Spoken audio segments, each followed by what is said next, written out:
pala si Muli. Kawawa si mo. Ganda hair. Kag ang iyang makeup.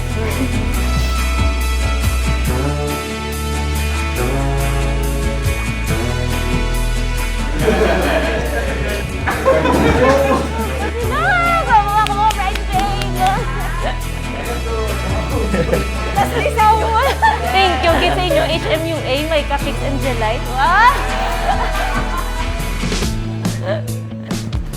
Wow, ako ka magalito.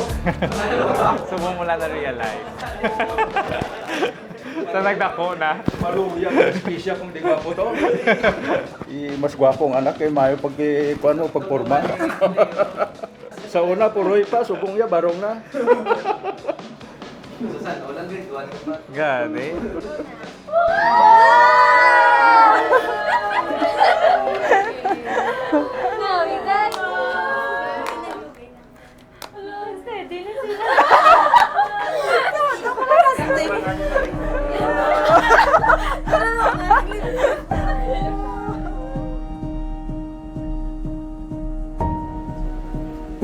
Thank you, thank you.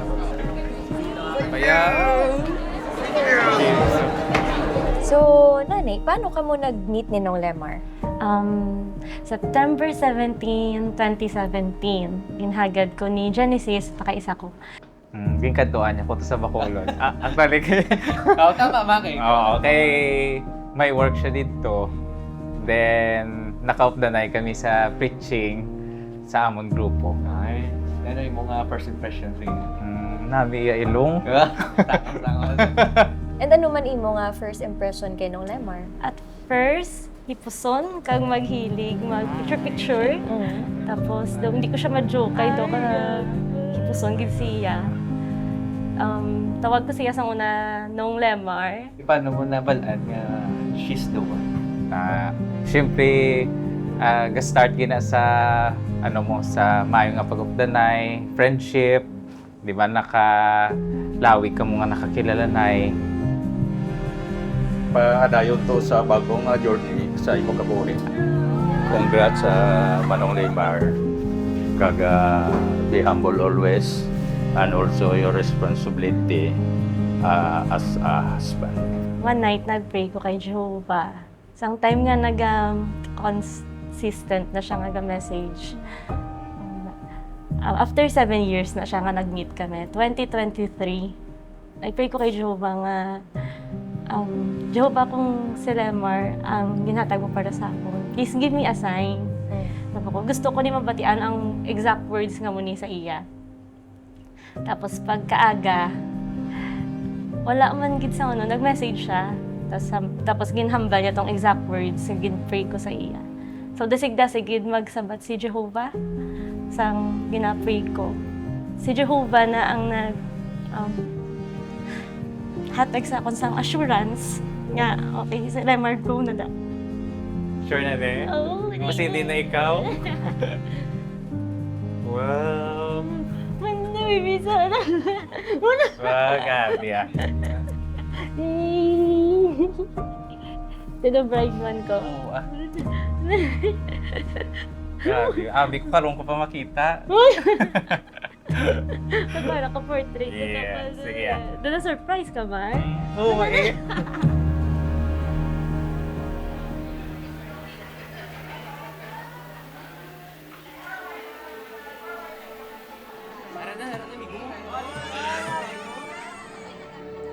So every week may schedule gid kami na gatuon kami sabay, watchtower, or anong man da nga articles nga maka-help sa among relationship. Kag excited na ko kay syempre dali na lang gid, hindi na couple worship ang among tawag, hindi na virtual, kundi upod na kami nga duwa. Tupaday na kami magtuon, tapos family worship lang. Family-oriented. Kami ako nga dansang person nga may close family ties dito. Kagano mabinuligon siya labi na sa mga pamatanon nila. Ginapray gid namin ni Lemar, both kami nga may according gid sa kahimusan ni Jehovah. Kag excited kami karon nga makita ang mga gapalangga sa amon nga ara sa isa lang nga Kingdom Hall o lulupod sila tanan nga ga-witness ang amon nga kasal. Subong medyo stressful pa kag pressured pero after sini mas relax na and looking forward to be with her forever. Yeah. Congratulations. Okay. Best wishes. Thank you, thank you. Mainit-init, lamig-lamig siya ya. Hala ko baan ka? Tubaan ko.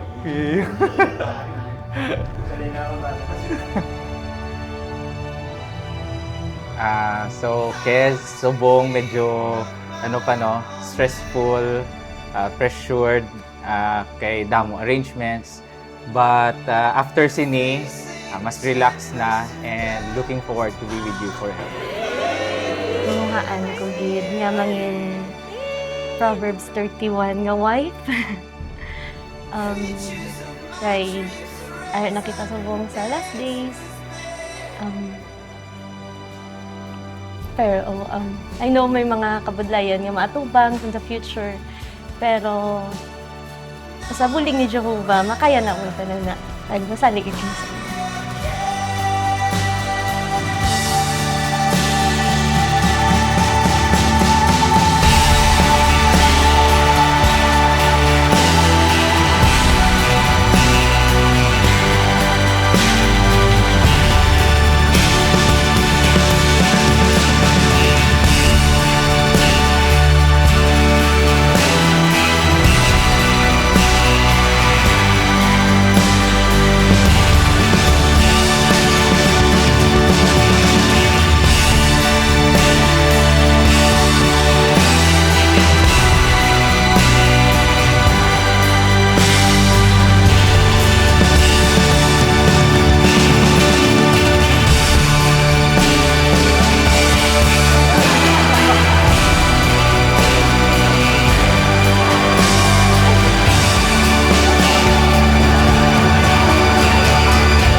Ako, subong ordinado nga ministro kag paagi sa otoridad nga ginhatag sa akon sang balaan nga kasulatan kag sang Republika sang Pilipinas, nagapakilala nga sila bana na kag asawa ang gintingob sang Dios, hindi pagbulagon sang tawo.